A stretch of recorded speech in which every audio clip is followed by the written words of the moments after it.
Flavors with the scent of potpourri, films we commit to memory. Crossing the felt ropes, watching from home on my TV, looking at all my eyes can see. They tell me I view obsessively. Hello and welcome to The Obsessive Viewer. We're a movie and TV podcast that covers a specific topic, be it genre, trope, movie, or show, each episode. You can find more of our work at ObsessiveViewer.com, and while every episode will always be free, if you'd like to support what we do here, you can become a patron at patreon.com/ObsessiveViewer for tons of bonus audio content, including TV and book reviews, immediate reaction movie reviews, Patreon potpourri episodes, movie commentary tracks, early access to content, and a whole bunch more. I'm your host, Matt Hurt, and you can find me on social media, including Letterboxd at Obsessive Viewer. And today on the show, we're going to be reviewing M. Night Shyamalan's latest film, Knock at the Cabin, which is currently in theaters, and we are going to round out the show with a review of You People, which is a film that is currently streaming on Netflix. And joining me today to do that is first-time guest to the show, Mr. Nick Rogers. He's my friend and colleague from the IFGA, whose work can be found on Midwest Film Journal and whose Letterboxd activity can be followed at letterboxd.com/RageCage79. Hello, Nick, and welcome to The Obsessive Viewer. How's it going? Well, it's going well, Matt. Thanks for having me, and glad to be here. It does seem crazy when you said first time guest, because we've been we've known each other for so long and have spoken for so long that I believe there have been several times where I have said I can join you, and then I've had to back out. So I'm the one that has caused this delay, but I'm happy to be here and chat with you. Thank you. And there is no problem with that. I honestly, like a look behind the scenes and everything, I end up canceling recording every now and then. Also, just to note to the listener, there might be some weird interference noises that pop up apparently. Not sure what's causing that, but hopefully it's not too distracting on the finished recording. But you can blame me for that. Yes. That's my penance for not coming on earlier. There we go. Let's do that. So Nick, today, like I said, we're going to talk about Knock at the Cabin and You People. But I just want to kind of introduce you to the audience and let you kind of give your background in terms of film criticism and a lot of the stuff that you do online. So sure. So your resume, sir. my resume. Well, so I've been doing this in some sort of published capacity for strangely almost 30 years. Wow. It started. I did reviews for a local newspaper of stuff coming out on VHS when I was in high school. So I remember, reviewing the VHS of GoldenEye, when it came out, and, putting a review in the paper. But, really, I mean, this is something, ever since I was 3-4 years old, I've loved movies. I used to write down the movie times, in a notebook, and try to figure out, even if I wasn't going to go, how many could I theoretically see in a day Nice. Based on how long they were and when the movie times were. Just if a little kid is going to do that in his spiral bound notebook, he's going to grow up into, some facsimile of me. But started off in newspapers and, have since moved away from that as a full-time field, but have kept the film reviewing going with the Film Yap. Also, some fellow members of the IFJA and certainly friends of your show did that for a few years, and then Evan Dossie and I, as well as Sam Watermeyer and Allie Cavanis, also in the IFJA, started Midwest Film Journal in 2017. Nice. And it's actually serendipitous because Knock at the Cabin was our 2,500th post at the site. Oh, wow. So I did not know that until I just happened to be looking today, and I was like, well, that's a nice round number. Yeah. So God, that's wild. I have a ton of admiration for what you guys do over at Midwest Film Journal, because I just love it as a collective. Because like I do Obsessive Viewer, and like I'll have like before Ben spun off to his site and everything, he was a contributor on it, and it's just like, I don't know, I like that, but there's so much to consider when you have like a collective of writers pushing content on there, and I'm just like, I'm in awe of the administrative stuff of it, really. Well, no, I mean, thank you, and I mean, you're obviously, among our many contributors. We really just started it, to be that kind of collective. We write about what we want to write about. If something inspires us, do a series on it. We even have Australian correspondents now. That's awesome. So it's like International Film Journal is what we joke. But it's crazy to think that, we've been doing this for just a little over, 5 years. I mean, it feels like it has kind of gone by in a blink. And likewise, as someone who has appeared on podcasts and enjoys that, the skill and discipline and technical acumen required to do that is beyond my my limited understanding. So hats off to you, sir, on that. I'm in awe of what you are able to do as well. So, well, I appreciate that, and thank you so much and everything. I wish that it wasn't on an episode that could have interference coming in here. That's why I said blame the podcast agnostic person that is your guest. There we go. But no, I really appreciate that. Thank you. Yeah. So with Midwest Film Journal, like, I would hope that my listeners know what the deal is with Midwest Film Journal, because I've had like several writers on from the side. I've contributed a handful of stuff. I've got some I think 3 essays that are kind of earmarked for this year, so I'm very excited for those. Can you tell us what is to come on Midwest Film Journal, and also talk a little bit about your Class of series?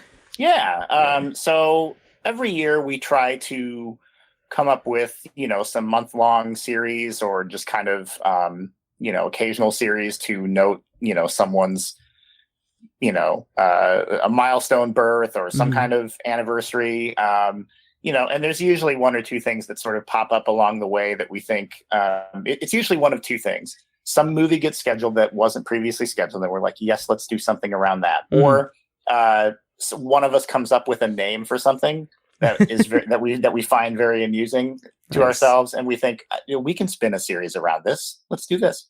But what we have on the books for this year right now, in March, we're planning to do a month-long David Cronenberg series.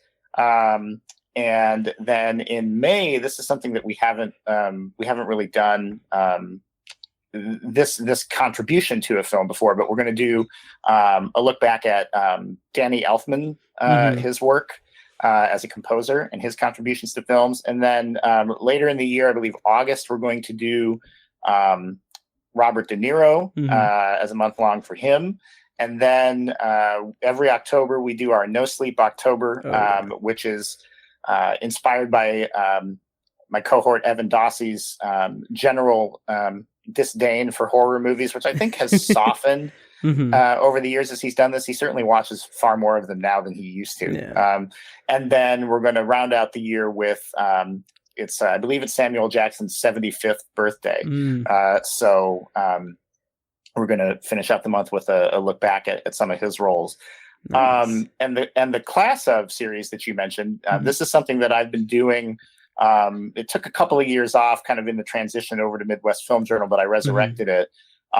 It's something that I have done for several years, where I take a movie that is either celebrating its 20th or 30th anniversary, and I've expanded it this year to be 40th. Nice. So kind of going back into the 80s with that. So this year, I'm doing 4 from 1983, 4 from 1993, and 4 from 2003. So looking at just kind of long form, and these are movies, myself, I have rules because, I have to put, guardrails on these things for myself. my rules are no movies that were Oscar nominated for anything. Including, like even if it's just best song or best costume design.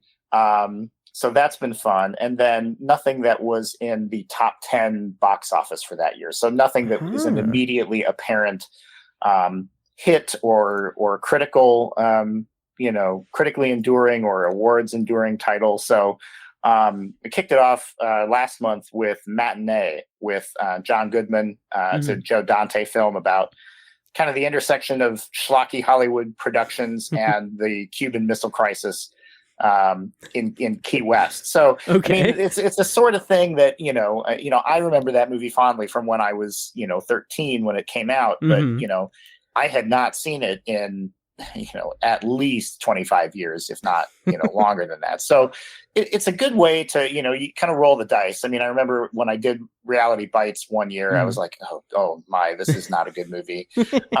So sometimes you roll the dice and the movie is not as strong as you remember. But it's just a nice way to kind of think back on something that might not get the retrospective love in the listicle era. So yeah. Very, very well done. Good Thanks. job with it and everything. Thank you. I love those parameters because it does yield like the most more deep cut kind of titles that people aren't aware of or forgot about. Do you have any titles you want to throw out that you're going to be doing this year? So I've got the next couple coming up. So I've done a 93. So this month the other thing I like to throw in there are films that I have not seen. Oh, nice. So kind of like the ultimate roll of the dice. And I know, that Local Hero is a favorite of, I believe, Matt Sosi, who is also one of our colleagues in the IFJA. So that's a film from 1983 that I'm going to be doing this month. Nice. And then next month is the first of the 2003 set. And this is the older I get, the less I like to use the term guilty pleasure, but I guess this would fall under the more traditional definition of such a thing. Next month I'm going to do The Core.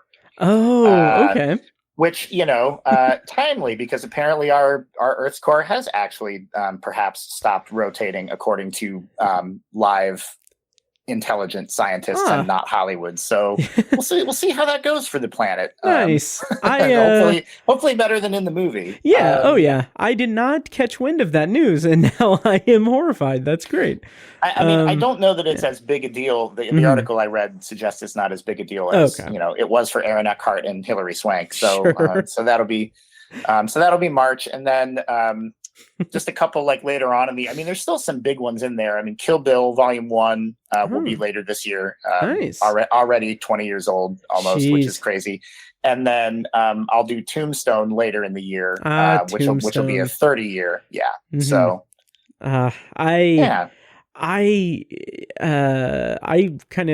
didn't necessarily grow up watching Tombstone, but just when I was a kid, we would watch it a lot on it, and it's fantastic. I think that was maybe, and this might be maybe not blasphemous or anything, but that was kind of like an entry point for me into the Western genre, which is kind of a bit of a blind spot. I know our friend and colleague Andy has a whole Western list movie blind spot thing that he's doing. And I've wanted to go find that and kind of steal it a little bit and then go into it a little bit too, because there's several that I haven't. But Tombstone is just a blast. Yeah, I'm looking forward to rewatching that. And I'm also going to do Kill Bill Volume 2 next year. Nice. But with the appropriate break, because that one was 2004. Right. So. Right. Nice. Well, that's awesome. So yeah, that's a little taste of, what we've got coming up at Midwest Film Journal this year, along with, Blu-ray reviews, other streaming releases, major releases. Yeah. Awesome. Well, that is very, very, very impressive. Just great job with all of you guys do over at Midwest Film Journal. Well, and thank you again for contributing to it. Yeah, of course. I was going to make the joke that, and I don't know how much of it is an actual joke, but I was going to introduce you as the man who I believe almost probably single-handedly makes my words sound a lot better when I submit to Midwest Film Journal. It's funny because like I mentioned, the 2,500 pieces. I mean, I have edited or written all of those. Wow. So I have looked at all of them. But no, Matt, there's rarely any heavy lifting to be done.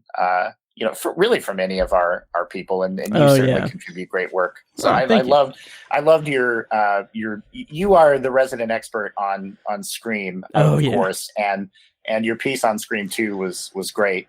Another funny tidbit for regular listeners who know that Matt, who know Matt is a Scream expert. I was at a movie trivia night a couple of weeks ago, and there was a question: how many people are killed in the original Scream?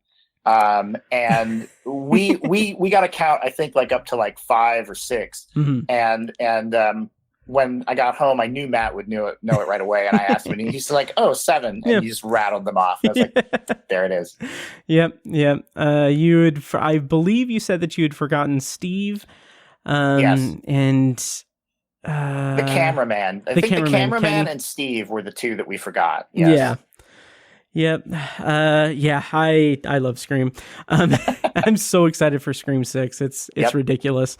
I'm hoping that I'll have Mike, my a recurring co-host on the podcast, Mike, on for Scream 6, but I had sent him because he's a huge Scream fan as well. And like after the trailer came out, like he didn't watch the trailer, and I said I wasn't going to watch it, and then like 3 minutes later, I'd watched it twice. So I have a note on my phone, on my notes app, where I write out basically like, oh, I think that this is what they're going to do with Scream 6, like based on the trailer. And I'm like getting excited as I'm typing it. And then I sent Mike a screenshot of that with like all the words blocked out and everything, and saying like, I just want to let you know that I'm going to be like geeking out over this, and if I'm right or if I'm wrong, or if they completely like do something different. But I have a feeling that it could be that. But anyway, I'm very excited for that. So, well, hopefully you'll be proven right, and you feel vindicated and thrilled at the same time. Absolutely. Thank you. So we have 2 movies to review this evening. Knock at the Cabin and You People. So first, since I usually like to do like a theatrical release and a streaming title, since Knock at the Cabin is the more high profile one, I would say, I'm going to kind of want us to get started with that. But before we get into the actual review, by the way that we're going to do it is a non-spoiler review, and then I'll play a clip from the trailer and then do a spoiler review. To navigate that, there are timestamps in the show notes of the episode, which can also be found at obsessiveviewer.com/OV389. But before we get into the review proper of Knock at the Cabin, Nick, what is your relationship with M. Night Shyamalan's movies? And how has that ebbed and flowed throughout the decades? Well, in the parlance of social media, it's complicated. I, like everyone, I loved The Sixth Sense. I'll always remember seeing it opening weekend and the entire theater just gasping when everybody realized, what was happening at the end of the movie. That's awesome. I wish I would have gotten that kind of theatrical experience. And so I love that. My favorite film of his, which I know a lot of people don't necessarily like, was the one right after that, which was Unbreakable. Nice. With Bruce Willis and Samuel L. Jackson. I thought Signs was okay.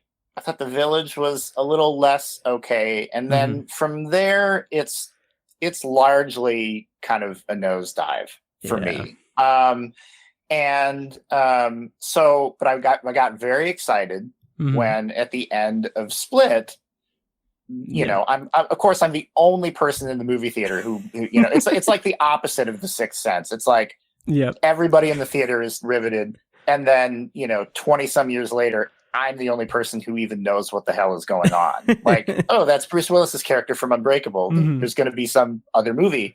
So I thought Split was okay. I didn't hate it, but I was very excited about the possibility of another Unbreakable movie because that's my favorite movie.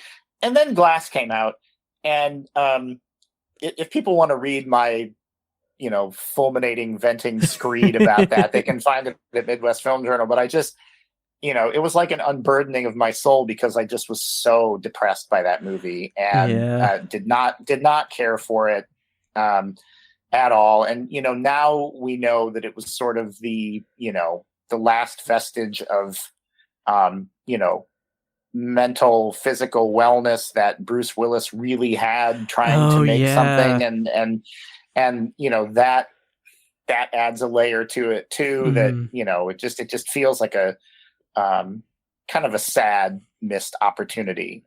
So, did I enjoy Old, which was his previous movie? Yes, in a stupid way. I mean, I think he sort of knew that it was goofy and approached it as such. But I walk into pretty much every one of his movies just with I try to keep like middle expectations. Like, I don't want to walk in thinking I'm going to hate it, but I never want to walk in thinking like, oh, this is going to be like I felt when I saw Unbreakable. So, back and forth, it's complicated.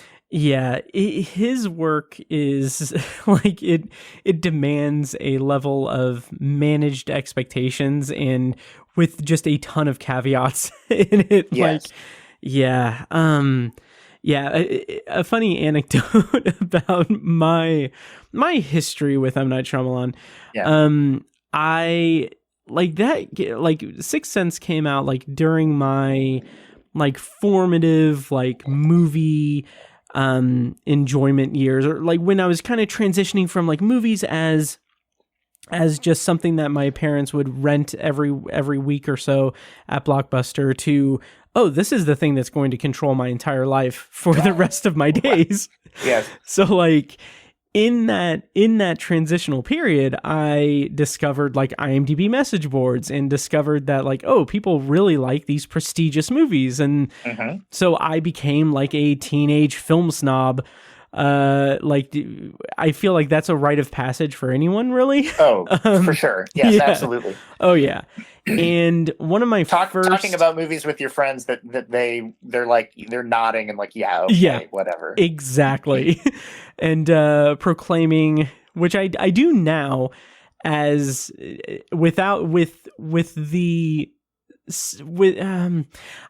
I proclaim this now as someone who can appreciate it now, but like even when I was a kid, like I'd be like, oh, Seven Samurai is my favorite movie because no one's seen it. No one's seen this 1954 Japanese samurai movie that's subtitled in 3.5 hours long. Right.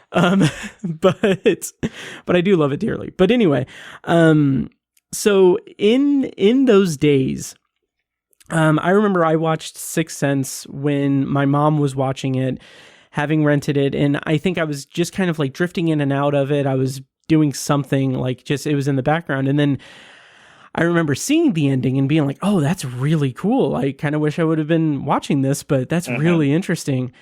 And then from there, like I became kind of obsessive about M. Night Shyamalan.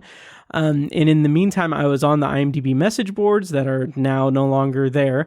And I, at one point, a few years later, or I guess around 2004, it would have had to been 2004, I started writing like my own, like the first time I really like wrote a movie review was on the IMDb page of the movies and everything. And like, I remember the kind of classic example of the naivete of teenage Matt, that when The Village came out, I was working at a movie theater. I was 17, I think. I was working in a movie theater, and they would do like they would check the projector and everything the night before. So, like I closed one night. It was the night before The Village came out, and a bunch of people were staying behind to watch it, and like I got to stay behind and watch it, and I watched it before everyone else did. Yep. And so I hurried home and I wrote a review that the first line of it, I remember vividly. The first line was, The Village is M. Night Shyamalan's latest masterpiece, and is just a glowing review that's mostly just like I was excited that I got to see it early. Sure. And yeah, that happens. Yeah, and I was blown away by it. I did genuinely love it and everything, but I just remember like just the audacity of saying that, like, oh, this was his latest masterpiece, and it's just like, okay. But it's but I do love I love The Sixth Sense. Unbreakable is one of my favorites as well. With Split, that was just one of my favorite theater experiences ever. And because of that ending, and it was just like this amazing moment for me because I remember like midway through the movie, there was like a car outside of the house or whatever that just had like, that's where we saw like, oh, it's set in Philadelphia, obviously, because it's Shyamalan. And like, I remembered thinking in that moment, like, oh, it'd be, it's interesting. It would be kind of neat if Shyamalan did like a shared universe or something, like the Philadelphia verse or something. Right. And then I was like, yeah, that'd be kind of neat. And then the end of the movie comes and I'm like, oh, this music sounds a lot like Unbreakable.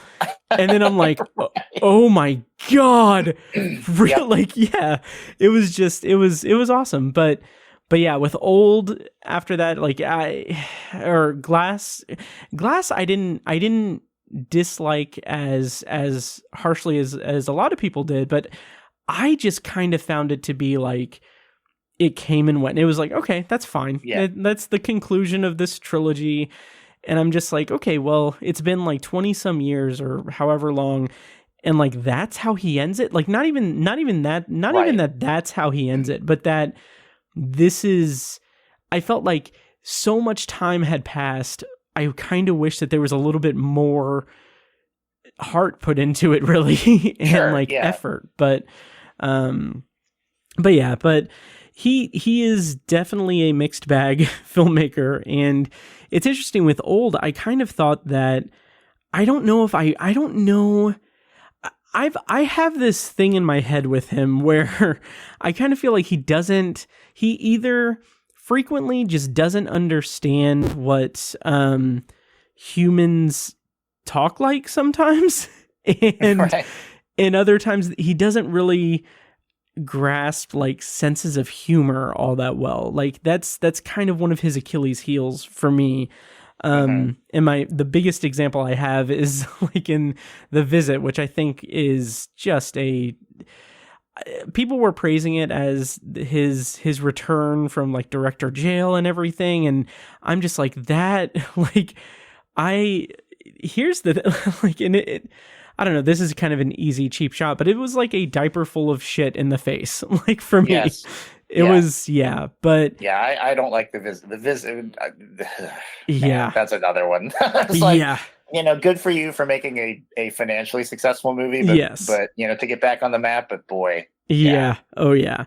But just like the kids were kind of annoying in that movie, like the one kid wanting to be a rapper, and I guess that was supposed to be funny to the audience, but it also just felt like so out of touch with everything. So I don't know, but wasn't it like T Diamond Styles or something like that was his name? Oh my God, some weird. I don't know. I don't know why that's lodged in my brain. It's something like that. It's either P Diamond Styles or T Diamond Styles. That sounds right. I will say that like my brain, like that just was pushed out of my brain by Mid-Size Sedan in Old. Right. Like I only have enough space. Sedan. Yeah, I know. It's like all the things that I should remember and T Diamond Styles is what pops back in. Yeah. But anyway. Yeah. It's and Old was just, it was something. So anyway, I will say this, he's always interesting. He always gets something out of the experience from me. Like that's something that I can, even if I don't like, if I don't like his stuff, or if I viciously like hate what I watch from him, it's eliciting some kind of feeling. So yeah, that's high praise for Shyamalan, I guess. Well, I mean, I think even if it's disappointment or disgust with how it's turned out. I mean, he's at least eliciting some passionate response, which is, I mean, a lot of filmmakers don't do that. They just sort of do their job and deliver, something very anonymous. I mean, I think that's the thing, is his stamp is all over everything that he does, whether the stamp is applied well or not. Absolutely. Absolutely. Which brings us to Knock at the Cabin. I am going to go ahead and intro it. Basically, Knock at the Cabin, the premise, according to IMDb, is... I'm going to set a marker there so I know where to find it. Anyway, Knock at the Cabin. The premise, according to IMDb, is while vacationing, a girl and her parents are taken hostage by armed strangers who demand that the family make a choice to avert the apocalypse. Of course, Shyamalan directed it, and it is written by M. Night Shyamalan and Steve Desmond and Michael Sherman, and it is based on the book The Cabin at the End of the World by Paul Tremblay. The cast includes Dave Bautista, Jonathan Groff, Ben Aldridge, Nikki Amuka Bird, Rupert Grint, Abby Quinn, and Christine Q. I apologize if I butcher any of those, but so Nick, going into Knock at the Cabin, not Cabin at the End of the World, but Knock at the Cabin, I know that you did not read the book. Right. What were your expectations going in? And of course, we're going to do non-spoiler and then spoiler review. So what did you think?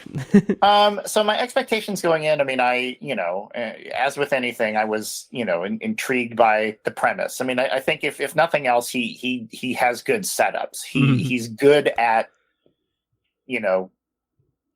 eliciting the intrigue of where he's going to take something. And there was certainly that presence here. I like Dave Bautista a lot. I think that he's kind of a piece with John Cena in the sense that he's willing to, kind of put himself out there for things that, you may not expect of former, wrestlers / MMA fighters, and who make the move into performing. I don't know that I sought the trailer out, but when I saw it, I thought, visually that looks, kind of appropriately claustrophobic and desaturated and interesting to me in a way that it wasn't, kind of spiraling out into some, weird fantasy spin on it, right. Not like Lady in the Water or something like that. Those were my expectations that I had, going in. I mean, I'd say they were probably maybe a little higher than they might normally be. But that's where I was. Nice. Up until the moment that you said Lady in the Water, I completely forgot that movie existed. Yeah, most people have. Yeah, I just, that just kind of blows my mind a little bit anyway. My expectations for it were fairly low. Like we said, it's an M. Night Shyamalan movie. It can really go either way. And I made the decision to read the book before seeing it, which usually I like to do that because I'm anal retentive about a lot of things, but also it is all like it without question, it always sets it up for failure for me, because you can't, I just don't think watching a movie based on a book after you have experienced the book and created a film of it in your head, like, I don't think that that's conducive to a good experience in the theater. But I have grown up.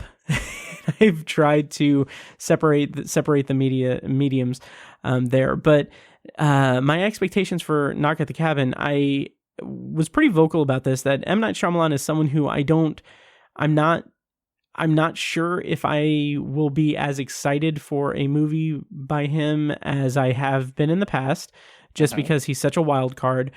But I am very, very intrigued and intrigued as a fan of Dave Bautista, and seeing him in the trailer, I'm like, yeah, okay, I'm going to see it for Dave Bautista, not for Shyamalan, basically. Yeah. Let's get into it. What did you think? What did you think in non-spoilers of Knock at the Cabin? Yeah. So, for me, this was, now I have to preface this by saying it's probably a low bar, but it's the bar we have.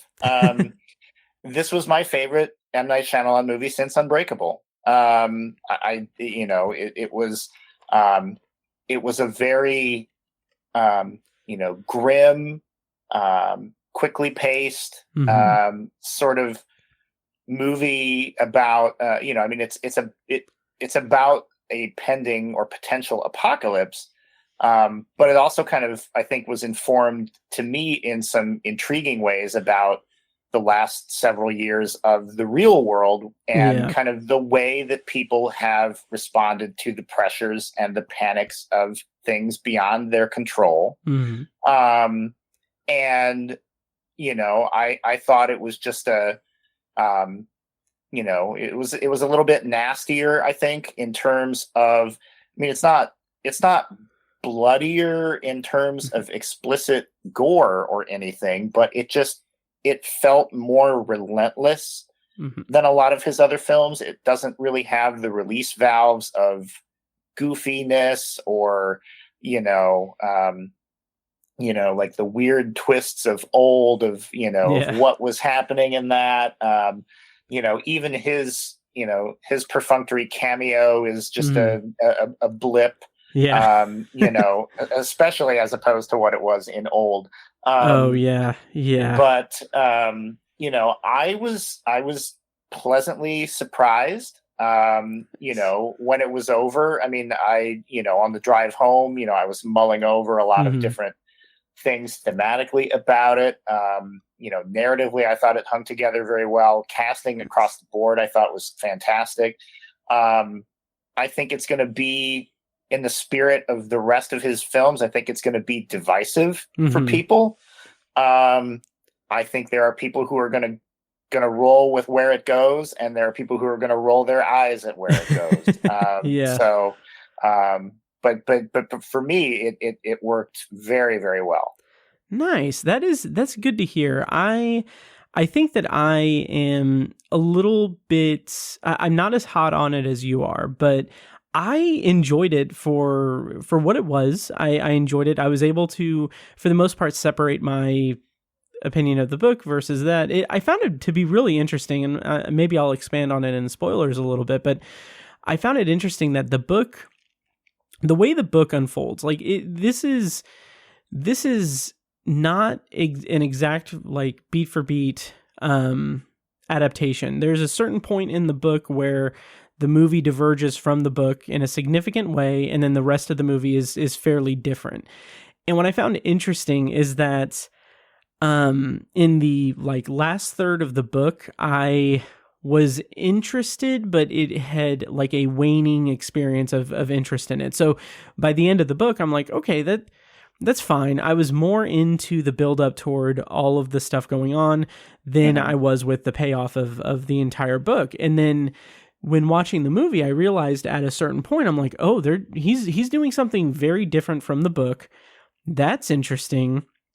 And then like I had the experience where I realized like, oh, he's doing the thing that I, when reading the book, thought, oh, it would be better if the book went this route. So he was doing the thing that I thought would be better for the book.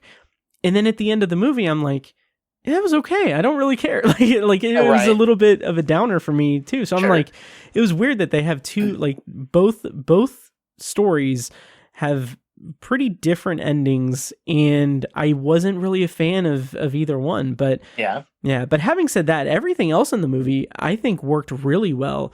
Like you said, the claustrophobia of the cabin and the characters in it, there was a varied variety, plenty of variety to what goes on in the cabin, like how the home invasion sort of aspect of it, and the hostage stuff, and the violence, how there's this like free-flowing effort to make it unique at every turn. And I thought that was good. That's good. That's solid. And yeah, the acting was really good as well. Dave Bautista, I think maybe I went in with a little bit of a bias, but I mean, I think he was just phenomenal. And to your point, like, I think he's making so many interesting choices with his roles. And like, I'm glad that none of them involve him begging like the public to go see a superhero movie or something, or try to convince everyone that it was successful. Like he's being very smart with his film work. But so having not really experienced the plot except for in the movie, how did you feel about the way that it unfolded? Did you buy into the premise even? Because it's a pretty crazy premise. Yeah, I mean, I did buy into the premise. I mean, I think that, if people have seen Shyamalan films or know his usual MO, they're expecting the rug pull, right? Okay, this is the setup. They have to choose to sacrifice someone in their family, and if they don't, the world will end. Okay, well, all right, where's the twist? There's always a twist, right? Yeah. I think that I appreciated the straightforwardness of this movie, and I guess maybe it's I'm not spoiling specifics, but I think that there is a definitive arc to this movie. It ends in a way that concludes the story. There's no draw your own conclusion, cut to black at the end of this. And I appreciated that. And I think that where it goes, I think that you're going to have some people that I think walk out and maybe feel like, boy, he really screwed that up. But I did appreciate, where the story went. I liked that it was, it didn't feel like he was trying to stay one step ahead of me. It was just, here's what I think is interesting about the story. Here's what I think is interesting about these people. And that really was the thing that stuck with me, is that, perhaps for the first time since Unbreakable, I felt he is curious about how these characters feel, not what is happening to them. Oh yeah, that's a really good way to put it. Yeah.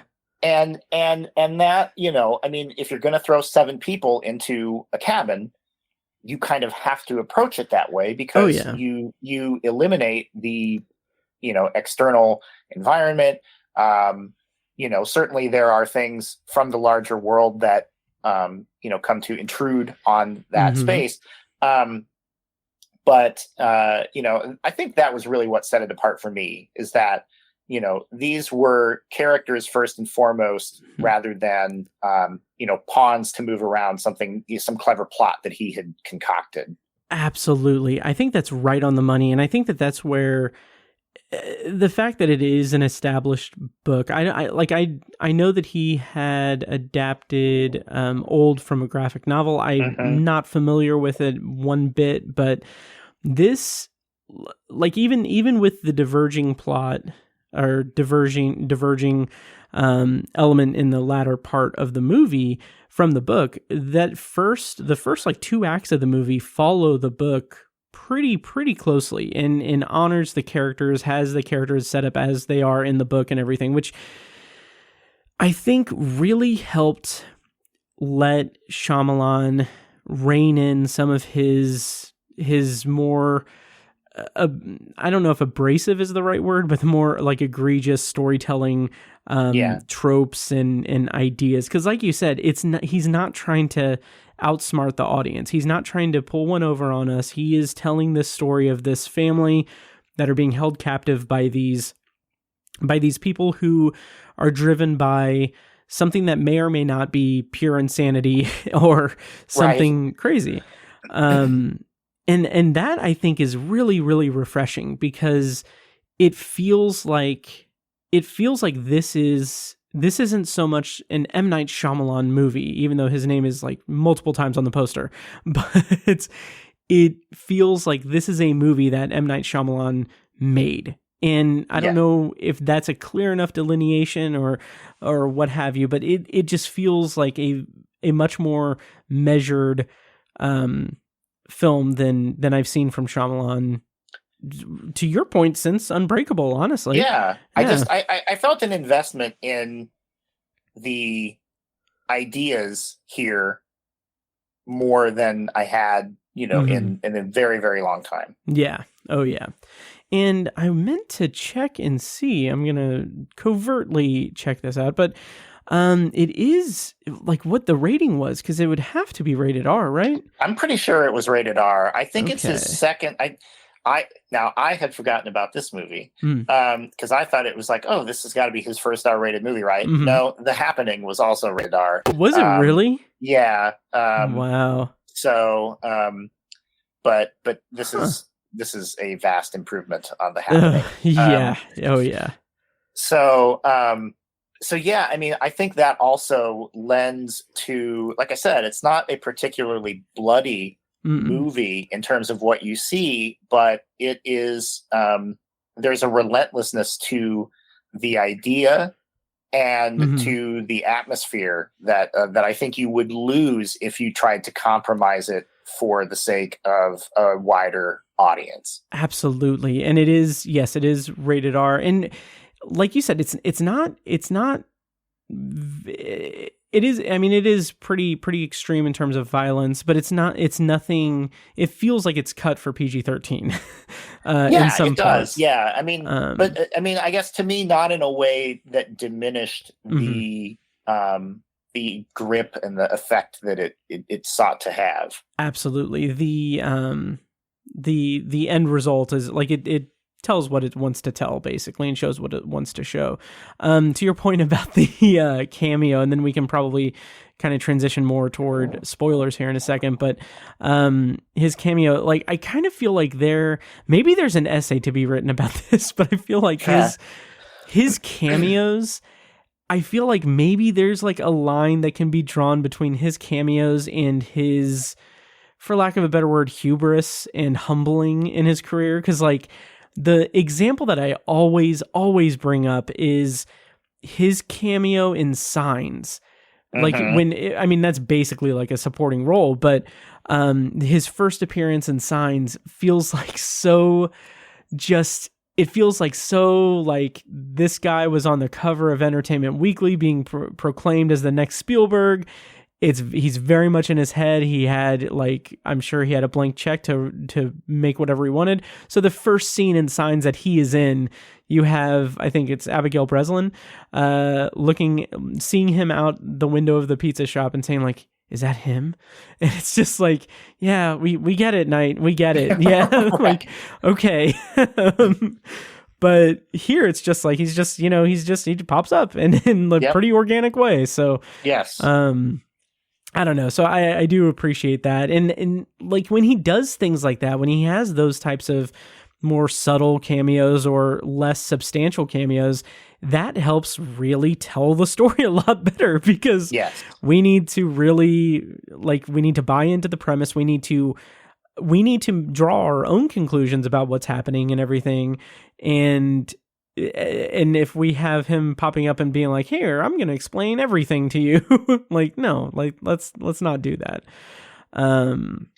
But yeah, so I'm going to bring us into spoilers here in a second. Before we do that, for those who don't want to hear the spoiler review yet, what are your overall thoughts? You said that it's better, or it's as good an experience as Unbreakable was. Where would you rank it with Shyamalan's movies, and how does it make you feel for future projects he may do? Yeah, I mean, I would say this is probably my third favorite of his. Nice. Behind Sixth Sense at 2. Probably I'd say in between Sixth Sense and Signs. So, nice. I guess I look at it this way. One of the things that I think this movie talks about as far as a real life concern is the confusion of incident and pattern. And in that spirit, I don't want to say I think he's back, that his next movie is going to be equally strong. It could revert to the sort of ridiculousness that he's trafficked in for a long time. But I guess I would say, on its face, not knowing what it is, I'm certainly more excited to see it than I would have expected to be, nice. Prior to seeing this. Nice. Awesome. I would probably rank it. I didn't really give any thought to this really, but that's all right. Yeah, I would think probably Unbreakable is probably my favorite. I'd probably put this honestly probably third or fourth, because I have such a soft spot for Signs. So pretty much the same ranking you have, but Signs kind of overcomes this one. But I mean, it was enjoyable. It was fun. Fun with an asterisk, but right. It was definitely, like I said, just him reining in his impulses really worked for me as an audience member. So I'm going to go ahead and bring us into spoilers. In order to do that, I'm going to play a clip from the trailer. So when we come back, we are going to be spoiling Knock at the Cabin. If you want to skip over to the rest of the show, check the show notes for timestamps and everything. Once again, those are at obsessiveviewer.com/OV389. And here's a clip from the trailer for Knock at the Cabin. And when we come back, we're going to be spoiling the movie. We were called and are united by a common vision, which has now become a command that we cannot ignore. The four of us are here to prevent the apocalypse. Your family has been chosen to make a horrible decision. If you fail to choose, the world will end.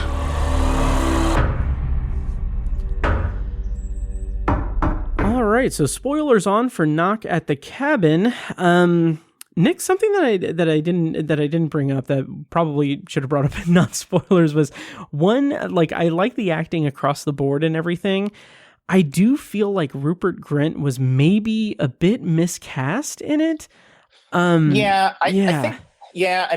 think you can probably drag that into spoiler territory a little bit. Yeah. I mean, I think that was a case of, that's probably the only sort of misdirection that there is in the movie, I would say, in the sense that you would presume, the second most recognizable face in the movie is going to last longer than a half hour. Yeah, that's true. Yeah, I mean, it might be earlier than a half hour before he buys it, because so one of the things that accompanies the warning that the apocalypse will happen if they do not make this choice is that each of these four people will sacrifice themselves ritualistically, and in a way that will basically unleash another plague upon the earth. And Rupert Grint is the first of the four to sacrifice himself. And I believe his plague was the waves, right? Yeah, the tsunami. Yes, the tsunamis. Yeah. So yeah, I mean, I think you're right. I mean, you could say miscast, I think, relative to his skill, and he's very good in the movie. Oh yeah. Because he's, like the anti-Ron Weasley. I mean, he's like, he's just Weasley. But yeah, I mean, I think this is one of the better casts he's had, even though it's perhaps lighter on the bigger names. Yeah. Than he usually draws. So yeah, I found that interesting as well. And I guess as I was watching it, I was kind of thinking like, well, okay, it's sort of like the Deep Blue Sea phenomenon. Like, okay, this could go any way right now. I mean, they're not keeping the big names around, That's a really good point. And I do agree that it almost feels like maybe not stunt casting, but like you said, it feels intentional in that way to a certain respect. But that kind of brings me into one of my bigger complaints with the movie is in that, and I'm not going to spoil the book at all. Like I'm not going to do like the kind of douchey, like, well, in the book it does this, and in the book this happens. But if you want to hear my thoughts on the book, check out my Patreon, the $2 level. I did a book reaction recording. But anyway, feel like as much as Shyamalan reined in his impulses, as I've said, as much as he's reined it in for this movie, he still kind of stumbles a little bit for me by falling back on his kind of, I guess you would say his habit of over-explaining things, or even giving explanation to the ambiguous. And I feel like there's like a level of confusion on the part of the filmmaker in this movie, because like throughout most of the movie, like when it's introduced that the idea that Redmond may be the man who assaulted Andrew or Eric? Andrew. Andrew. That he may or may not be the one who did that. Like the movie goes through the stretches of bringing in this doubt and saying like, well, there's no way that, like, you don't know that it is. That was a long time ago and all that. You don't know. You could be mistaken. And then even in the flashback to the incident, like the camera does not show us Rupert Grint or anything, which that's great. I love that, because it feeds into the entire idea that like the question is this an apocalypse, or is this just these zealots that are using the opportunity of this to torment this family and everything. And that's great. And then he gets the wallet and he sees that he is O'Bannon, and it is him. And then from there, it's just like, I really wish that Shyamalan would have really dove into the ambiguity of it all, because I think that is such an interesting angle, especially with the concussion of Eric and him starting to believe it and everything. Like all of that, I think could have been handled with a lot more of a spotlight on that in terms of the doubt. So I don't know. How did that work for you?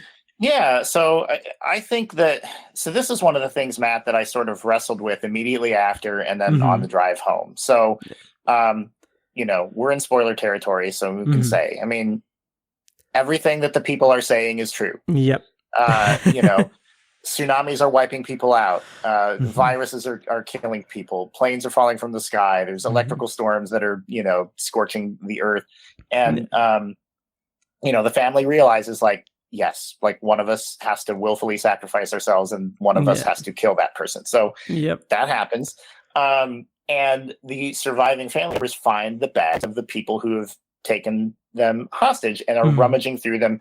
And piece by piece, you realize, and they realize, they were all telling the truth about the things that they said about their lives.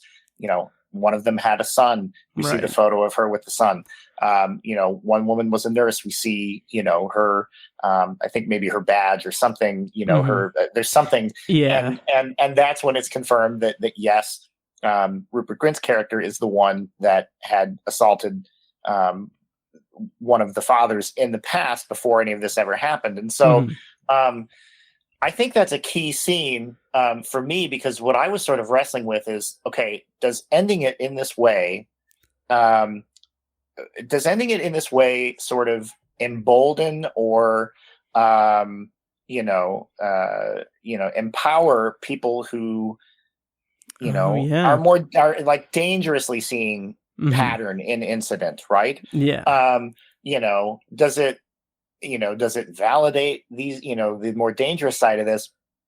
And I thought about it, in the context of that scene where they find their things. And I thought, okay, even if someone, if the only response to someone saying this is to condemn what they're saying, there's still a person behind it.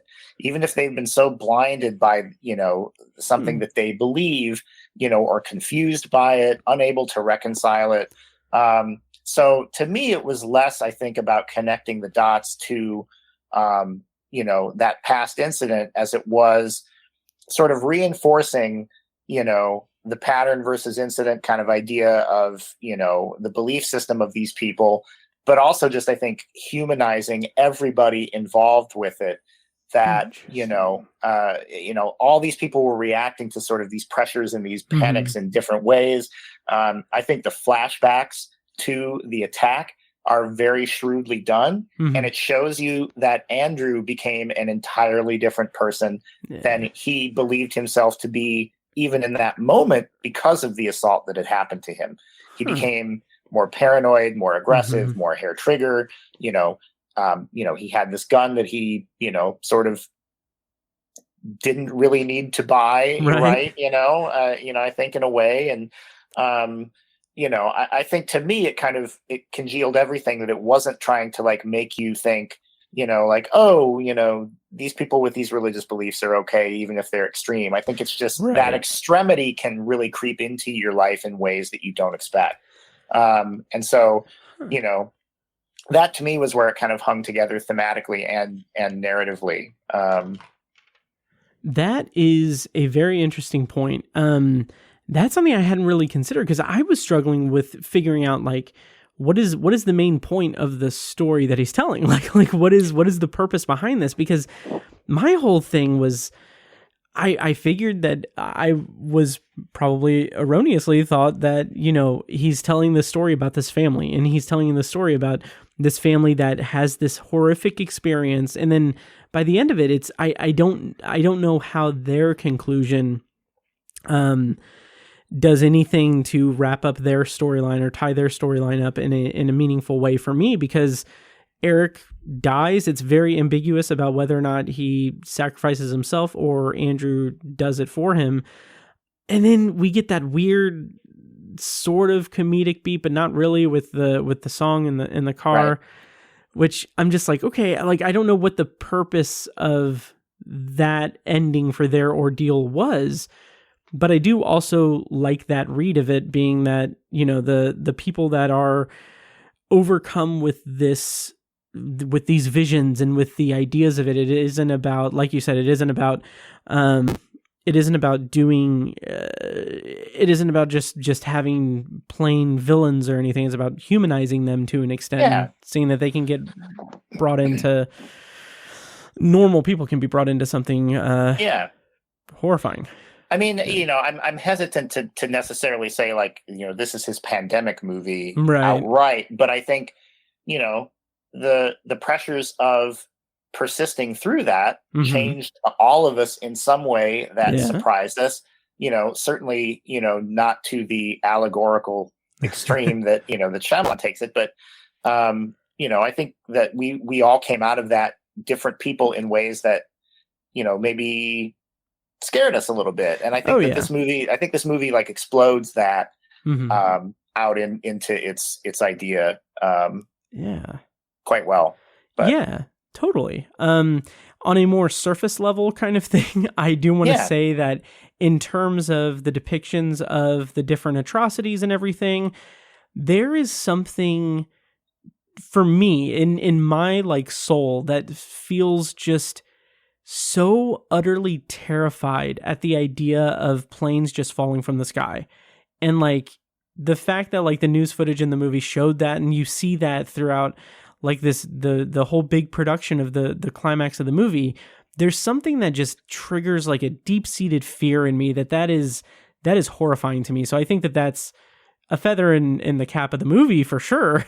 But it's also like, I don't know. I found the depictions of the different levels of plague and everything to be pretty well done. Even if the news footage, like the newscasters were a little bit shaky. But the actual visualizing of that was pretty awesome. Yeah, I agree. Yeah. And then I also wanted to just say on record that I had the dumbest reaction. Tiny, my co-host here and on Tower Junkies, he was sitting next to me in the theater, and when I didn't do this, but when they show up at the like diner or the gas station, wherever they were, I just I had it in my head, like it would be amazing if like Joaquin Phoenix was in there or Mel Gibson was in there, and then the camera just pans over and he's just like, they followed the signs or they swung away, and just like do that. I would have been I would have been just tickled by that. But anyway, to kind of wind down the review, is there anything that we didn't touch on that you want to talk about? Anything that any other thoughts on the movie? No, I mean, I feel like we covered, to me, I think there's a lot to chew on in this. And I think that, as is his way, I think he's going to have people debating. I mean, I think you're going to have people who love the ending. I think you're going to have people who can't stand it. I just, for the first time, I feel like there's a lot more to talk about except what happens narratively. That's something I was really heartened to see. Even in something that is so bleak and grim. I guess the only other thing I would say is that the cinematography in his films is always really strong. There's really some next level stuff here. Jaron Blaschke is the cinematographer, and he has worked on all of Robert Eggers' films, so The Witch, nice. The Lighthouse, and The Northman. Just some the close-up work in this, that's another trademark of Shyamalan, but the close-ups begin extreme and just get closer. And I mean, like, in a way where you're just like, oh dear God, are we performing a dermatology exam on Dave Bautista here? Like, what are we doing? But it works to unsettle you and kind of, sow havoc in the frame and just, it's a really thoughtfully composed movie. Absolutely. I agree. I was a little off put by the extreme close-ups in the first scene, but once they get in the cabin and I don't know if it ever gets that close or that tight on any actors' faces, but I feel like that's an interesting, just in retrospect, it's an interesting introduction to like bring us into this claustrophobic movie by having these two characters that one of the few scenes where someone's outside of the cabin, have it just be where we don't see any of the outside in the frame. Yes. So I warmed up to that. The other thing I did want to mention that I forgot about was, again, I feel like it's maybe Shyamalan's, his desire to kind of explain things a little bit, but there isn't a conventional twist in the movie. But I know that we were talking outside the theater, that it is kind of like the Shyamalan twist that, we have a character explain that, like, oh, they were the four horsemen of the apocalypse, and then like that just still it made me roll my eyes a little bit. And I said I wasn't going to say anything about the book, and I'm still not going to, but I will say that is not said in the book. Even though it's kind of, I mean, it, like you guys pointed out outside the theater, it's kind of obvious that that's what they could go for. I mean, if you're paying like the smallest bit of attention, I mean, I guess.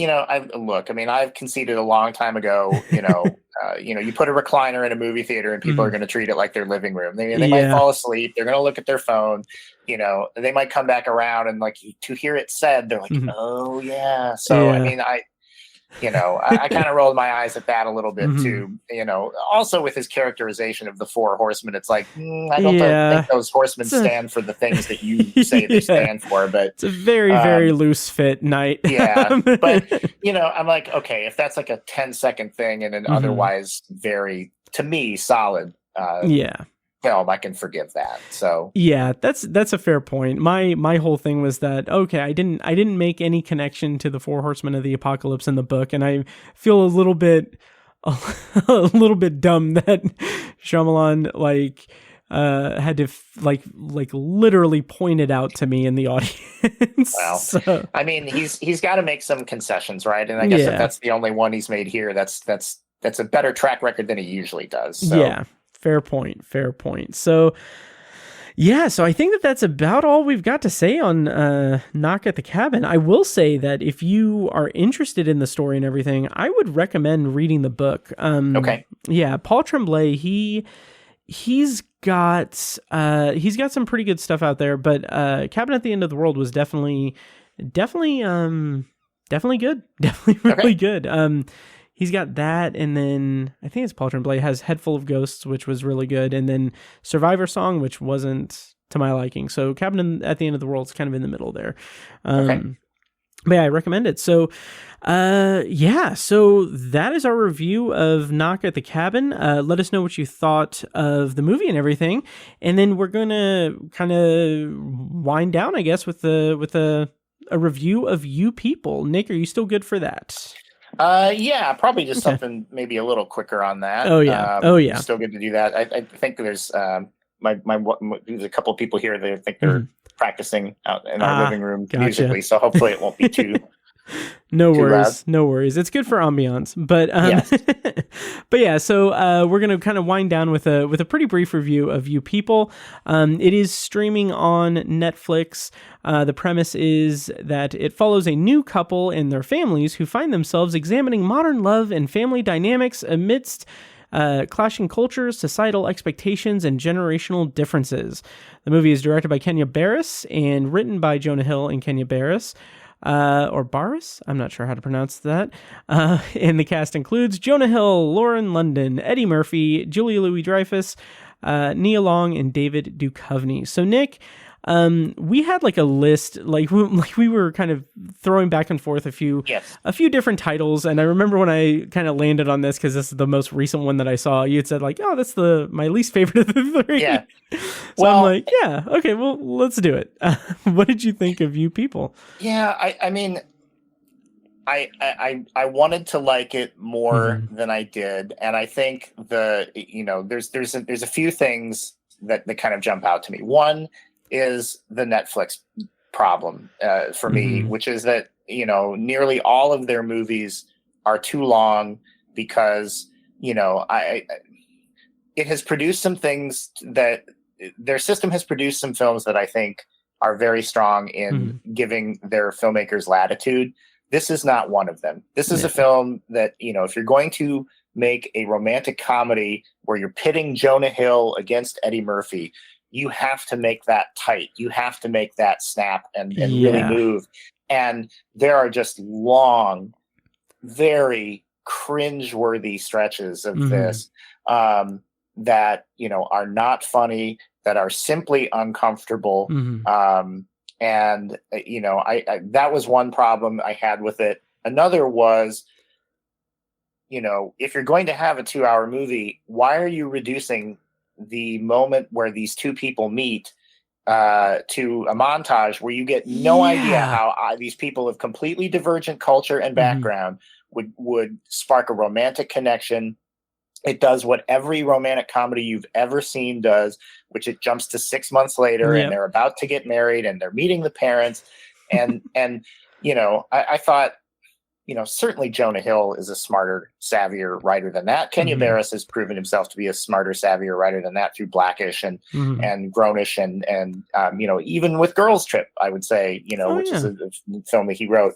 It just felt so, it was almost like like continuous bits on Curb Your Enthusiasm without the, without the discipline of, shaping the laughter or the structure.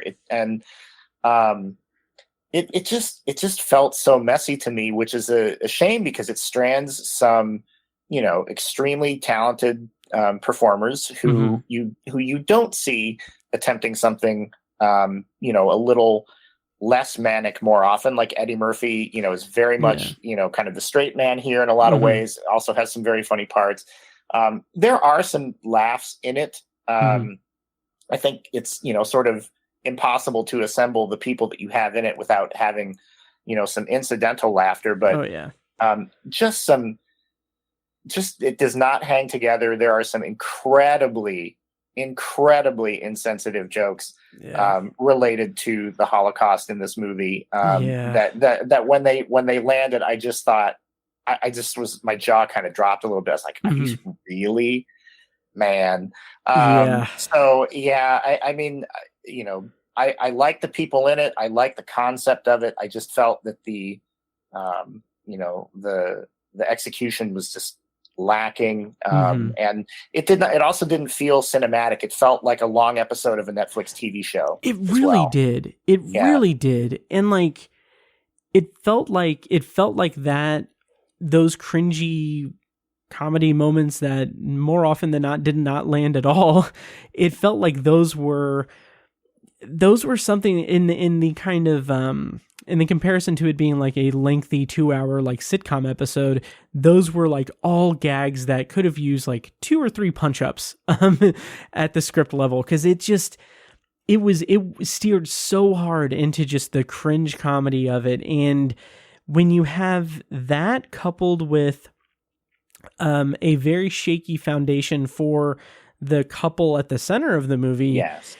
it just feels like you don't really get any kind of cohesive story about how this kind of very cliched kind of conflict and clashing of the parents and the families and everything. You don't really get a strong sense of how that really like hampers a relationship that we're not that privy to in the movie. Right. Yeah.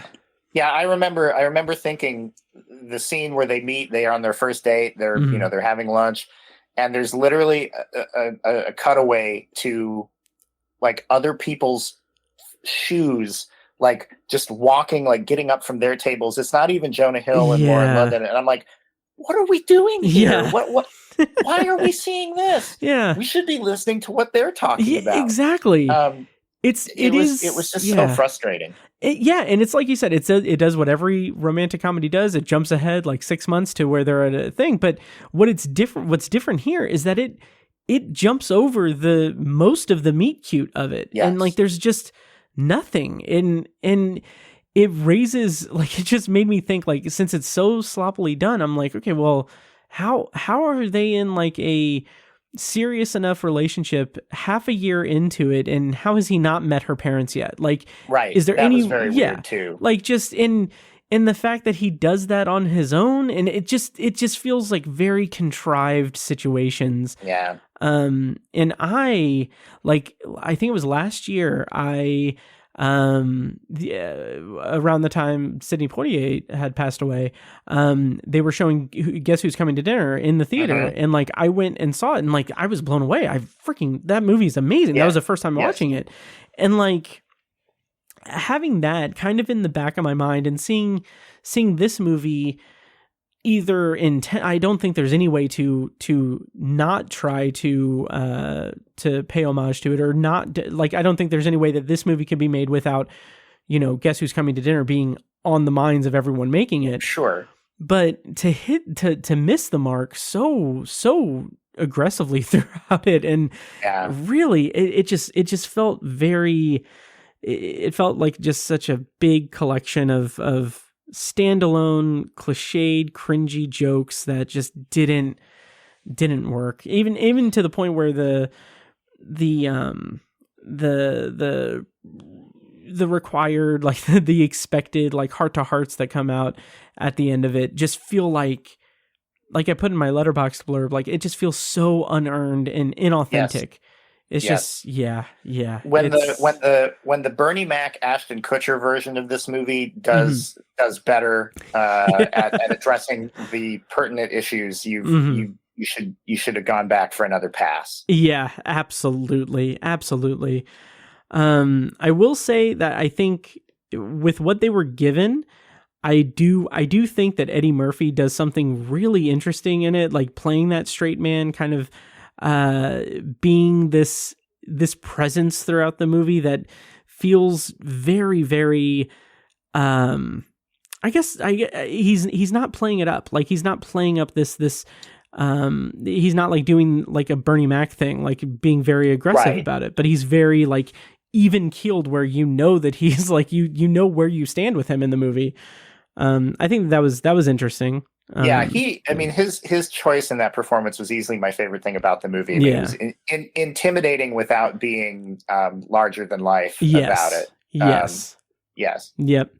That, and I do think in a movie that has so little comedic bits that land, the few times that David Duchovny's in the movie, I was very pleased with him. Like, I paused it at one point because there was a line about like I wish that there was more of a combination of him and Julia Louis-Dreyfus riffing in the movie, because when she brings up when she's meeting her for the first time, and she brings up the police, and like you have that tension where it's like, okay, just stop talking, and then she says, like, I guess not spoiler, but she says like they've always been terrible to black people, and then you just have David Duchovny just throwing away that line, saying like, well, it is an impossible job.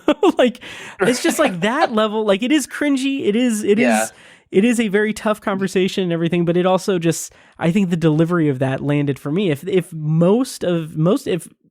rest of the comedy was delivered in that way and done with that thing, well, it would have landed with me, except for the Holocaust stuff. That was, I mean, it's, you know, I think it's just, it's one of those things where, you know, look, I mean, I'm not a prude. I'm okay with, you know, there are jokes related to terrorism in The Big Sick that I think are, you know, I mean, that to me is kind of like, okay, like that kind of came out of nowhere and was legitimately funny. Yes. And caustic in a way you don't expect. But this one just kind of, you know, you almost have to, I'm hesitant to say you have to see it because you shouldn't really watch this movie. Right. But yeah, it just crossed some lines that I was just really surprised that it crossed. Yeah, it really came across as a little too try hard in terms of getting a reaction out of the audience without infusing it with anything comedic, really. That at least would have landed. So I don't know. I don't know if we really have a lot to say in spoilers, but do you want to just dive over to spoilers? Or anything you want to talk about in non-spoilers before? I mean, I think this is something that, you know, we were talking about with a friend that had seen the movie too before I jumped on to record. It's also, so this is a spoiler for you people. It's also hilarious that this movie ends with them having had a 3-month separation and a reunion that is facilitated by their parents that immediately leads to them getting married. Yes, that. Yeah. Let me go ahead and what? Yeah. Let me go ahead and play a clip from the trailer and bring us into spoilers, because I want to talk about that, because here's a clip from the trailer. Let's talk about that. So here's a clip from the trailer. Yeah. So do you hang out in the hood all the time, or do you just come up here for our food and women? It's a valid question. It is. What's the difference between me and you? If Amir and I had a baby, it would be a very nice baby. Mixed race people are really awesome. You know, you have like Mariah and Derek Jeter, and then of course you have the GOAT. The GOAT? The greatest of all time. Yeah, I know what it means, but who are you referring to? Our guy, the legend, Malcolm X. What in the mother? What's the difference between Yeah, so like you said, they had a 3-month break and then they immediately get married. That's a surprise wedding. And even then, even with that, in my opinion, they were dating for 6 months before the break. Like, right. I don't feel like that's enough time even to justify that. Yeah. I mean, it's just indicative of how disinterested that movie is in anything besides pushing the buttons they know they can push because they're on Netflix and they're not going to get feedback to dial it down. Yep. And it just like you said, unearned is such a great description of how that movie lands and feels, and just phony. Yeah. Just really just too phony for what it's trying to pull off. Oh, absolutely. Absolutely. And it just, like, the two scenes that happen between like Julia Louis-Dreyfus and Lauren London, and then also respectively Jonah Hill and Eddie Murphy, those big scenes, I appreciate it it all coming to a head and everything, but I just, like I said, it's not built off of anything. Like it feels like this is the outline of the movie. This is what needs to happen. And everything before that was just a collection of circumstances. And we even get I'm so tired of like R-rated comedies, doing like just the kind of excursion to like Vegas and like having like this little like that feels just so cliched at this point that it just feels like, yeah, it's interesting that Eddie Murphy is, you know, inserting himself into the bachelor party and everything, but also this is literally like, this is the only time, like we've just learned about this bachelor party thing. Like it's yeah. It just these friends. It's like the first time you've seen these friends. Yes, and Eddie Murphy seems to have like an inordinate amount of intel on these friends. It's like, who are these people? We've never even seen them before. Right? It's just so clunky. It's so clunky, and it feels like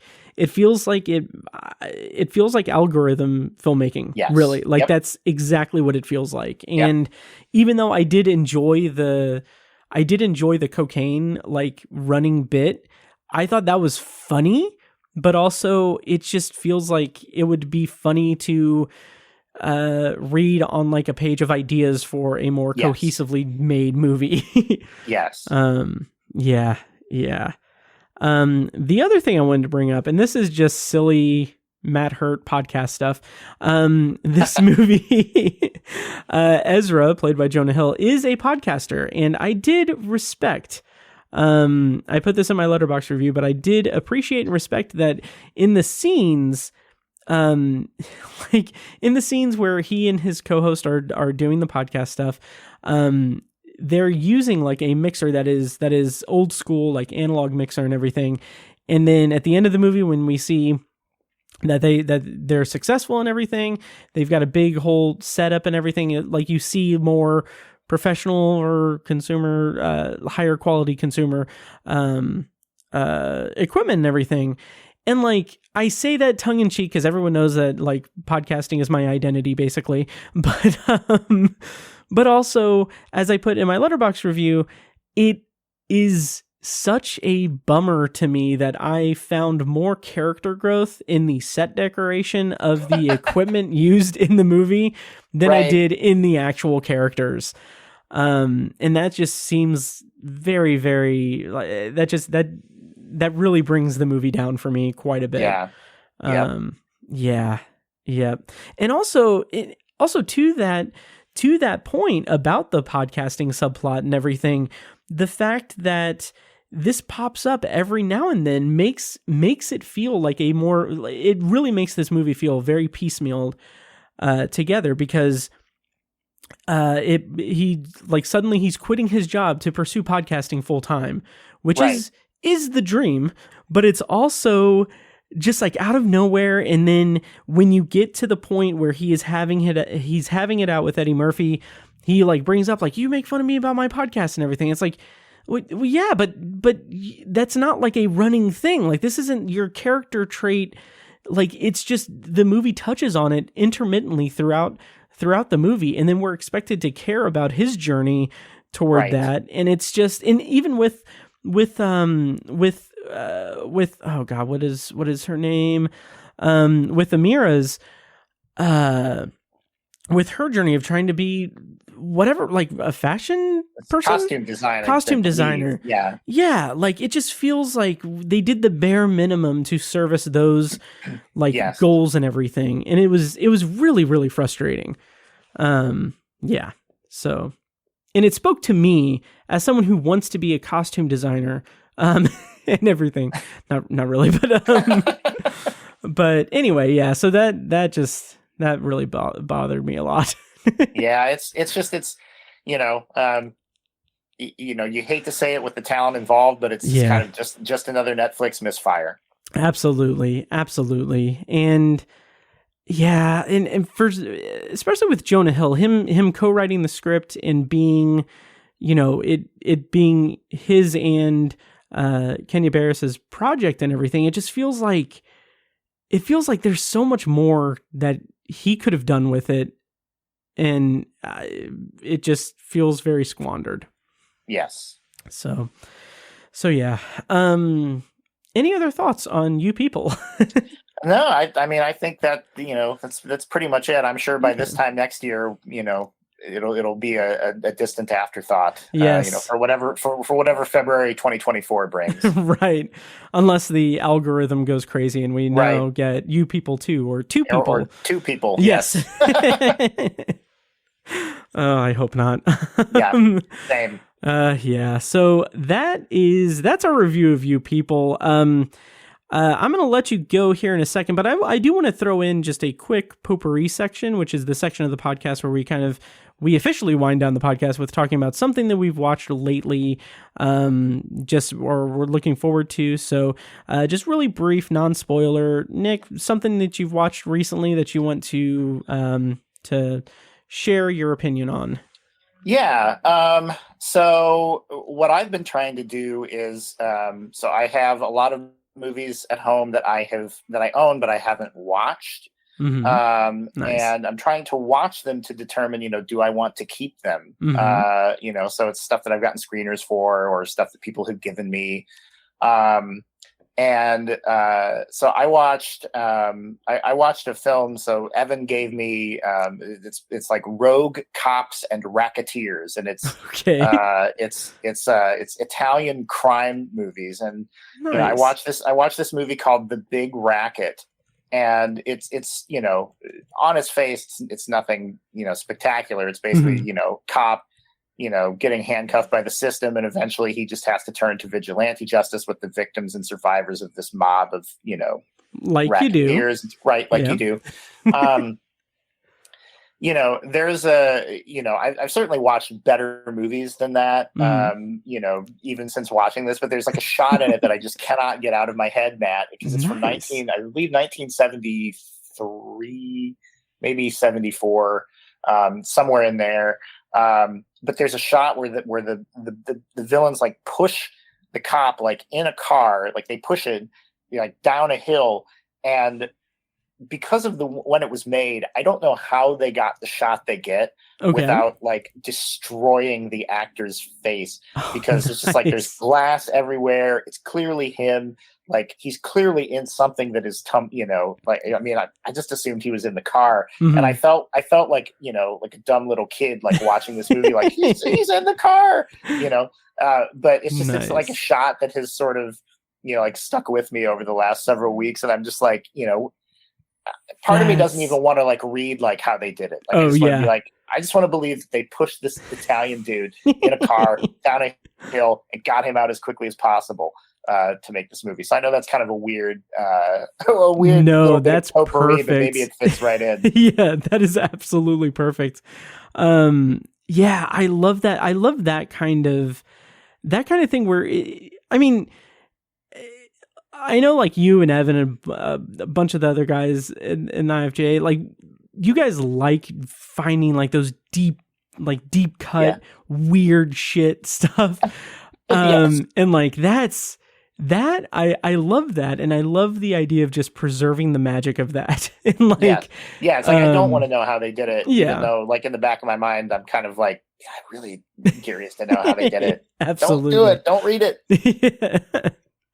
Nice. I love it. And that was called The Big Racket? The Big Racket. Nice. Yes. Nice. With my potpourri that I'll bring up, I neglected to mention this weird project that I'm doing just for my own mental health and everything, or just curiosity. I meant to bring this up in the year in review episode we did a couple weeks ago, but it was already like a 5-hour episode. It was like 3. But anyway,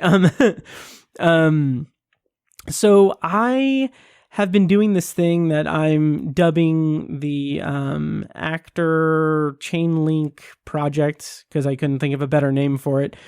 Chain link viewing project. So basically, my second movie of the year, I rewatched Glass Onion, and then after that, I watched Fool's Gold. Just on a whim, and then I realized like, Kate Hudson's in that. So what I've been doing is, and I'm tracking this throughout the year, I'll put a link in the show notes to my Letterboxd list, but basically in this little project, I'm basically watching a movie and then watching a movie that has an actor from that previous movie and then going along. So I've gotten Glass Onion, taken Kate Hudson to Fool's Gold, and then Kevin Hart's in that, so I watched Ride Along. which has John Leguizamo, which I watched Executive Decision, and then Stargate, Clockstoppers. I've watched a bunch of stuff, but and I'm really having a lot of fun with it because there are a lot of like just crazy stuff that I haven't been aware of or anything. Like I watched Life with Mikey. Because Michael J. Fox. Yeah, and that has Paula Garces in it. Garces in it, who was in Clockstoppers. But I jumped from that to Annabelle Gurwitch was in Life with Mikey, and I found this movie that is this TV movie from 1993 with Paul Reiser called The Tower. And oh wow! Yeah, it is crazy. Like the plot summary, and then I'll get to my actual like potpourri section. The plot summary for this is: a mix-up with a security card causes a malevolent building to try and kill an employee on his first day at work. And it is like, if you go on Letterboxd, the poster art is this incredibly pixelated thing, just with like this nondescript title with Paul Reiser that you can't even really recognize him. I found it on YouTube. Like someone had uploaded it to YouTube. It's amazing. It's so silly and weird. But from there, Richard Gant is in it. And I watched Stone Cold from 1991. Yes. And this movie, again, I wasn't aware of it, honestly. I think I know you're a fan of it for sure. Oh, very much so, yes. Yeah, and I didn't know what to expect. The plot summary is Joe Huff is a tough loner cop with a flair for infiltrating dangerous biker gangs. The FBI blackmailed Joe into an undercover operation that entails infiltrating the Brotherhood, a powerful Mississippi biker gang linked in the murder of government officials, as well as dealing drugs with the mafia. I also watched this on YouTube, I believe, because that was the other kind of caveat with this whole project, is it needs to be a movie that I haven't seen and a movie that is available to stream somewhere. Yeah. So this movie, Stone Cold, was so much fun. It's got Brian Bosworth, who I guess was an NFL player. Yep. Yeah. Yep. It was in the era when they were trying to make, movie stars out of athletes that, had modest acting talent at best. Yeah. I wonder what happened with that. Just OJ. Yes. But anyway, this was such a blast. It is that level of kind of schlocky action and drama stuff, but the choreography and the things that happen in the finale of the movie is just had me cackling in all the right places. It was so much fun. And like, I think someone pointed out somewhere that I don't know if it was you or someone on Facebook or someone on Letterboxd, but someone pointed out that it's amazing that, and this is a slight spoiler, but it's amazing that like with everything that happens in the end, as bombastic and crazy as it is, it doesn't accomplish anything. Right. Nothing that is supposed to be like resolved is resolved at all. Yeah. It's so much fun. It's a blast. But yeah, so that's my thoughts on Stone Cold. It's just funny because if your listeners can hear it, and there's some lovely cello playing happening out in the other room, like over the discussion of this like greasy cheeseburger movie with like Brian Bosworth as a biker undercover, like it's yes. Yep. And from there, I wanted to do Lance Henriksen, and like there's so many that I could have chose from, but for some reason I just chose Mom and Dad. Because it was on Hulu and everything. That was fine. That was pretty solid. Yeah. But I'm looking forward to that. One of the reasons why I'm doing this is that I want to have like a time where I'm like, okay, when I try to figure out what to watch, I don't want to waste too much time trying to figure out what to watch. So I'm like, I just have a built-in like, oh, okay, here's a list of movies. Pull the trigger on this. Yeah. Exactly. So yeah, that's a great project, and that'll be fun because you never know where it's going to take you either. It's absolutely. It's like a perfect spin of the wheel. Oh, yeah. Absolutely. Yeah, that's why I'm very excited about it. So yeah, I'll be checking in with that throughout the year on the podcast. And Yeah, that will just about do it for this episode. Nick, before we go, can you tell people where they can find you online and all your work and what you've got coming up? Yeah, so you can find my work on Midwest Film Journal, which is at midwestfilmjournal.com, all one word, midwestfilmjournal.com. And if you, as Matt said, you can find me on Letterboxd too at RageCage79, Cage with a K. And I'm also on Rotten Tomatoes, so you can search my reviews on there if you'd like as well. Very nice. Awesome. And you guys know where to find me and everything. A couple notes about Patreon. I've been posting a lot of stuff on Patreon. I actually just created, so Patreon has four tiers. So $1, $2, $5, $10. What I found is that since I have 3 podcasts and one is for the Twilight Zone, one is for Stephen King, and one is just this, I decided to make separate tiers for just sci-fi stuff on Patreon. So if you are an anthology listener and you just want access to like the science fiction related stuff, like commentary tracks for Ex Machina or episode reviews of Severance and everything, I have a curated tier for $4 that's for sci-fi content only. And then for Stephen King fans, I have a curated tier for $4 that's just Stephen King related content on the Patreon. So basically, you can either pay the $5 to have access to everything from the $5 to $1 levels, or you can pay $4 to have a curated thing from a specific topic. But anyway, that's all at patreon.com/obsessiveviewer. Don't know what we're going to do next time on the show, but yeah, I'm excited nonetheless. So Nick, I'm going to kind of start playing us out, but I just want to say thank you once again for joining me for this episode, and definitely hope to have you back soon. Yeah, thanks again so much for having me. Hopefully it won't be as long a time between when I've said like yes I'll do this to when we can actually do it again. This was great, Matt. Thanks. Yeah, thank you. It was absolutely a blast. I'm playing us out now. So once again, thank you guys so much for listening, and definitely follow Nick's work on Midwest Film Journal. And I'll basically let this run out, but thank you guys so much for listening, and I'll see you in the next episode of the podcast.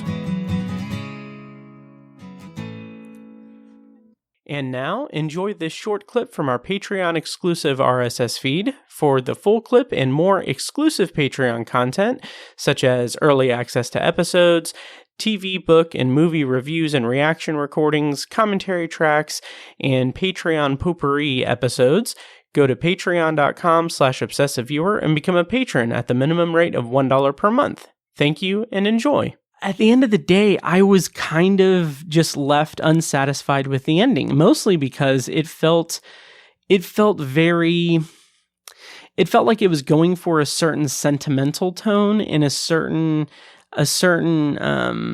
mental kind of tone for certain characters. It was going for a character end. It was going for a character, a kind of character-based ending, which is all well and good. Like, that's great. That's stuff that I adore. I adore that in fiction, but it also just kind of seems like a little bit expected. Like, it seems like the book is taking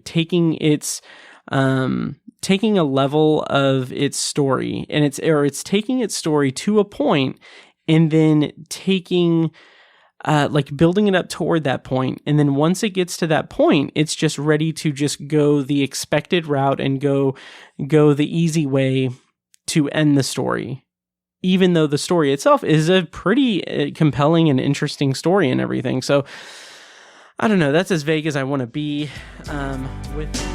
This podcast was edited and produced by Matt Hurt and presented by ObsessiveViewer.com. You can find links to all of our shows at ObsessiveViewer.com/podcasts. For exclusive bonus content, including reviews, commentaries, and B-roll episodes, you can subscribe to our Patreon at patreon.com/ObsessiveViewer. Thank you so much for listening, and we'll see you in the next episode.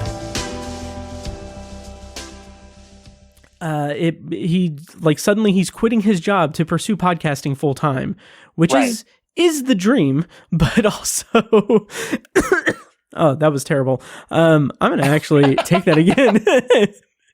which is the dream, but it's also just like out of nowhere. And then when you get to the point where he